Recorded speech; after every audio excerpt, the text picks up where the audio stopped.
Salut et bienvenue dans cette vidéo, ici c'est Simpliste. Alors aujourd'hui je vais te montrer quelques erreurs des débutants en trading ou en investissement en bourse. Je vais te montrer en fait pourquoi beaucoup de personnes perdent souvent beaucoup d'argent dans leur début dans ce domaine en bourse ou dans le trading. Et comment est-ce que toi aujourd'hui tu peux éviter cette situation. Donc voilà, je t'invite à écouter cette vidéo jusqu'à la fin. Alors, si tu regardes sur ce graphique, là, tu vas voir ici, on a la structure technique d'une entreprise en bourse. Et avec cette structure technique, on peut faire plusieurs styles de placement.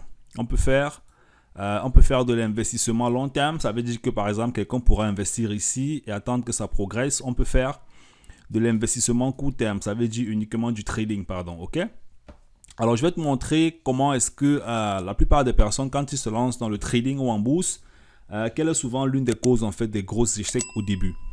Alors, imagine-toi par exemple que à ce niveau, tu te lances en bourse dans le trading et tu aimerais investir dans cette entreprise, ok? Alors, tu viens sur le marché, tu te rends compte que, voilà, les prix sont en train d'évoluer. Alors, ce qui va se passer après ce prix-ci, ce qui va se passer après, c'est le futur. C'est ce que tu ne connais pas.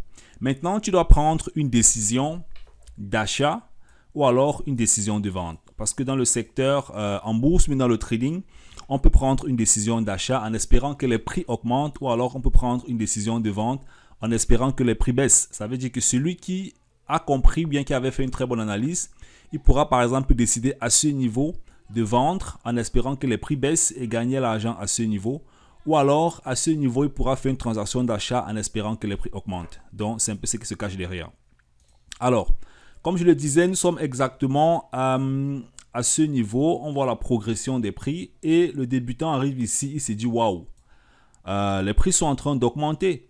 Alors, la probabilité que les prix augmentent est élevée. Il vient donc ici, il fait une transaction d'achat en espérant que les prix continuent de progresser pour prendre ses gains.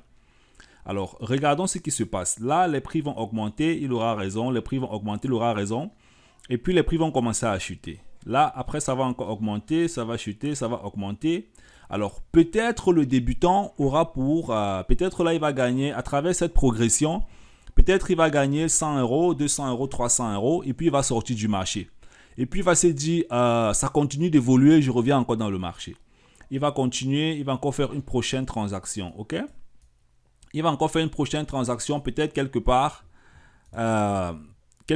ici. Il va encore faire une transaction d'achat, quelque part là. Et au lieu que les prix augmentent, les prix vont plutôt commencer à chuter. Ça veut dire que si là, par exemple, il avait investi la somme de 1000 euros, ok?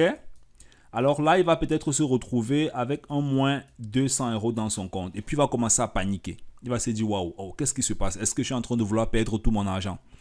Et puis, quelques temps après, s'il n'a pas un certain bon moral, s'il n'a pas un certain bon mindset, une bonne constitution mentale dans les investissements, il risque de sortir du marché. Alors, après, donc, les prix vont continuer à évoluer, alors que j'arrange bien mon graphique. Les prix vont continuer d'évoluer, les prix vont évoluer, il va encore faire plusieurs transactions.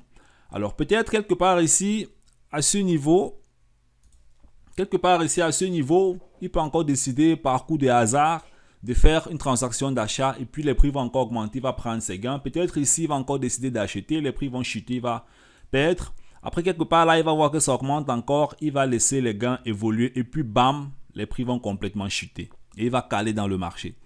Alors, qu'est-ce qui se cache derrière ce phénomène? La première chose que tu dois remarquer en fait, c'est que premièrement, il entre en fait de façon, il entre en fait par hasard, ok?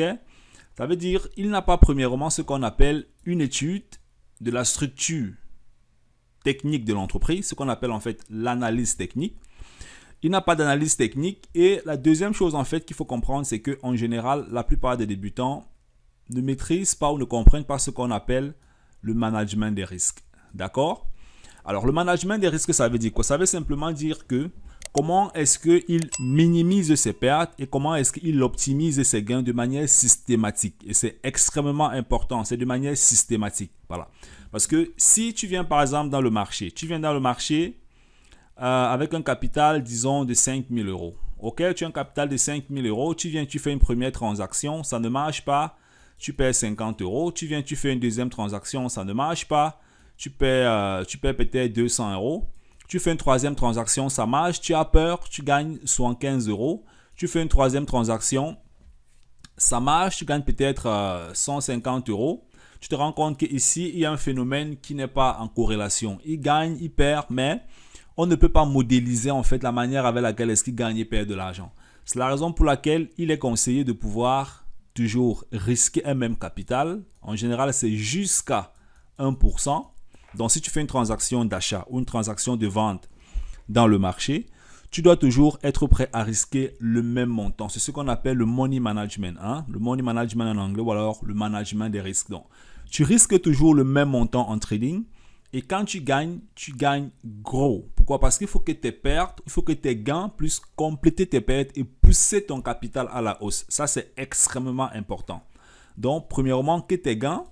Alors, je vais te montrer comment ça fonctionne. Tu pourras, par exemple, avec un capital de 5 000 euros, supposons que tu vas faire plusieurs essais. Ok, tu fais plusieurs essais. Alors, premièrement, tu fais un essai, ça marche pas là, tu vas perdre peut-être 50 euros. Deuxième essai, tu perds 50. Troisième, tu perds 50. Quatrième, tu perds 50. Et puis au sixième essai, tu peux gagner par exemple 600 euros. Au septième essai, tu peux encore gagner 600 euros. Pourquoi? Parce que tu laisses rouler les gains. Tu laisses rouler les gains. Donc, le secret, et c'est ce que beaucoup de débutants ne comprennent pas, c'est comment minimiser ses gains et comment minimiser ses pertes et comment optimiser ses gains. C'est une technique qui est utilisée par plusieurs gros traders, plusieurs gros investisseurs. C'est la raison pour laquelle tu vas voir des gens, des traders qui ont par exemple investi dans cette entreprise, dans ce produit financier.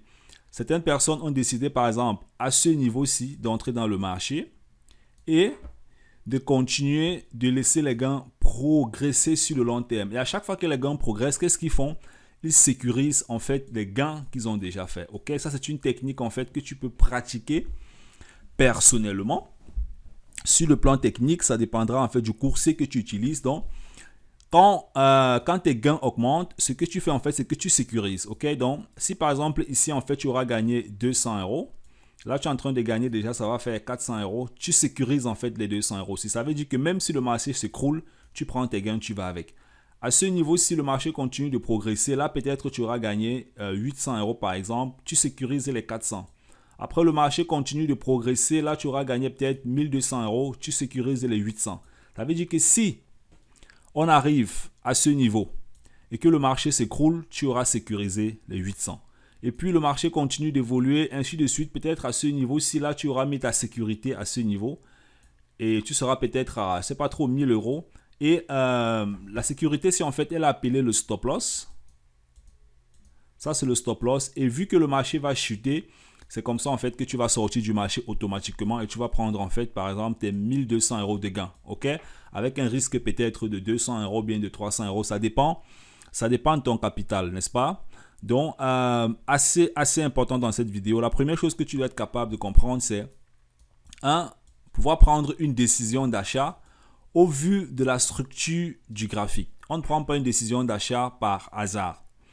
La base, et c'est vraiment assez important, que tu puisses comprendre, tu puisses au moins analyser ce qui se passe dans ce graphique. Qu'est-ce qui est en train de se passer ici? Qu'est-ce qui s'est passé ici? Pourquoi ça s'est passé comme ça? D'après ce que je suis en train de voir, comment est-ce que je peux décider d'entrer dans le marché? Ça, c'est la structure technique. Maintenant, tu peux aussi t'orienter avec la structure, avec les informations fondamentales, ça veut dire les informations politiques, les rapports d'entreprise. Alors, beaucoup de personnes utilisent aussi souvent l'analyse fondamentale parce qu'en bourse, on a deux analyses. On a l'analyse technique et l'analyse fondamentale. Alors, certaines personnes utilisent l'analyse technique. Moi aussi, j'utilise beaucoup l'analyse technique. Ça veut dire que je me base beaucoup sur les graphiques. Et d'autres utilisent l'analyse fondamentale. L'analyse fondamentale, ça veut dire actuellement, par exemple, on a le cas du coronavirus. Et puis maintenant, suite à l'effet du coronavirus, on aura certains mouvements sur le marché économique, sur le marché financier. Et puis maintenant, il y aura des entreprises qui vont publier des rapports financiers. Il y aura des décisions qui seront prises au niveau des administrations d'entreprise. En général, quand tu es un investisseur extérieur ou bien externe, ou tu es un trader, il est souvent difficile de connaître en fait ce qui se passe à l'intérieur d'une entreprise. C'est la raison pour laquelle beaucoup se basent en fait souvent sur l'analyse fondamentale. Et les gros investisseurs aussi souvent se basent sur l'analyse, beaucoup se basent sur l'analyse technique. Et les gros investisseurs se basent sur l'analyse fondamentale aussi souvent pour pouvoir prendre des décisions. Parce que voilà, si tu veux investir 1 million, 2 millions, 25, 30 millions d'euros, alors peut-être tu peux déjà complètement prendre une position dans l'entreprise. C'est ce que les Chinois ont fait avec Mercedes et plusieurs entreprises dans le monde entier où ils ont des parts d'actions et ils ont bien sûr des prises de position en ce qui concerne les décisions stratégiques de l'entreprise, tu vois. Donc, l'analyse technique te permet de pouvoir prendre une décision au vu de ce graphique.